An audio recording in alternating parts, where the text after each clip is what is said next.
Hey guys, it's Charlie, and I wanted to bring you another video because the more I'm searching for news stories to put on my website or talk about on the radio, the more I'm seeing these triggers that point to one thing and one thing only, and it is imminent collapse of this economy, imminent collapse of our environment, imminent collapse of our role in the world as a superpower, and imminent collapse of our lifestyle and potentially society in general.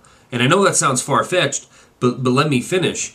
I'm going to start with Christina Romer today. She's the president's chief economist. Now, this is on a day where the employment for June comes out, the employment report, and we find we've lost over 100,000 jobs in June. We also know that of the jobs created in the last several months, the $1 trillion stimulus package has created a bunch of government jobs, most of which are turning out to be temporary, and we're going to see a continuing decline in them. We're seeing the government lose its will to keep paying unemployment benefits in perpetuity, and so hundreds of thousands of people are coming off the rolls now weekly. And we see housing in May take a 33% dive, the largest on record. We see 25% of the mortgages in the country are still underwater. 50% of all the redo mortgages are now defaulting. And we have a 19% increase month over month in the amount of foreclosures happening, and a 120% increase year over year of short sales. And when Christina Romer's asked, do you think that we're going to enter a double dip recession? Her answer to Bloomberg, who has no problem publishing this propaganda, is, well, we certainly don't see any signs of that in the data. Now, this is either a blatant omission of reality, a blatant lie to the American people, or a calamity of ignorance, or it's a propaganda stall tactic to keep the masses pacified. And the latter is what I think it is. But the problem is reality's starting to come home on every single front. We're having the reality of unemployment situation because people are coming off the unemployment rolls and they can't find a job. We're having reality of the illegal immigration situation with our own federal government suing a sovereign state for upholding its sovereign borders.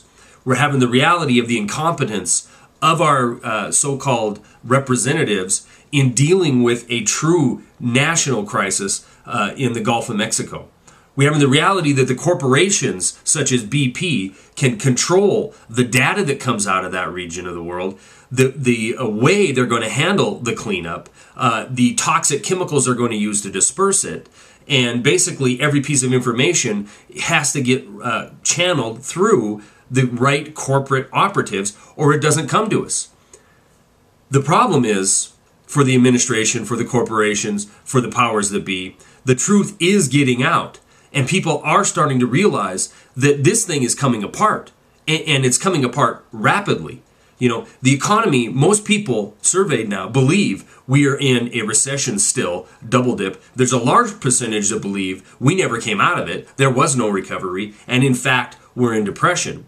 We're having to have actual individual citizens like Jonathan Wathen take his own money and fly over the Gulf of Mexico to show us the carnage that's being caused by this BP oil disaster, showing 100 dolphins dying in these slicks. And we can't get any true data from our government officials and from the corporations. So we're relying on guys like Jonathan to bring us that testimony. We're hearing from people in the Gulf that it's starting to affect the plant life down there.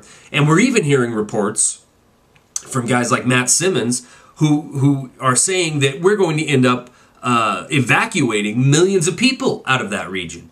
Now, any one item happening in this country or around the world, and the geopolitical things going on I didn't even get into, but any of one of these things going off, if you will, is enough to stymie our economy and to throw us into another down leg in the collapse. But all of these things seem to be coming to a head at the same time. Now, if you're like me, you don't think that is a calamity of coincidence. You don't think it's just an accident that these things are happening.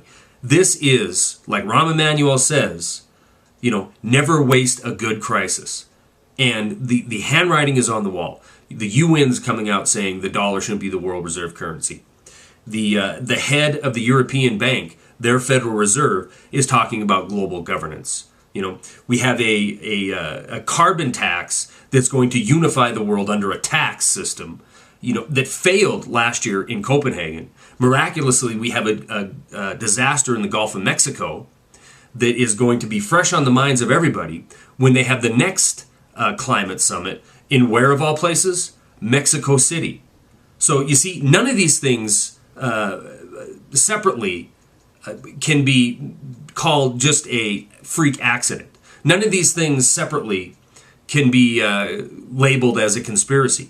But when you put them all together and look at the situation that the whole entire world is in, you can see that we are not too far from stepping on that ultimate landmine of reality that's going to usher in total panic, collapse, chaos, not only in our economic system, but in the actual social fiber, the social fabric of this country. So the reason I'm bringing this video up, another video out, and the reason I'm going to continue to talk about it, because I think time is extremely limited. I think the chance to prepare for what's coming down the road is rapidly running out. So my advice is, has always been for 2 years, get yourself mentally prepared for what's coming, because you don't have to be a rocket scientist. You just have to be wide awake to see what's coming down the road. I'll attach articles to support what I said in this video, but for now, that's all I got.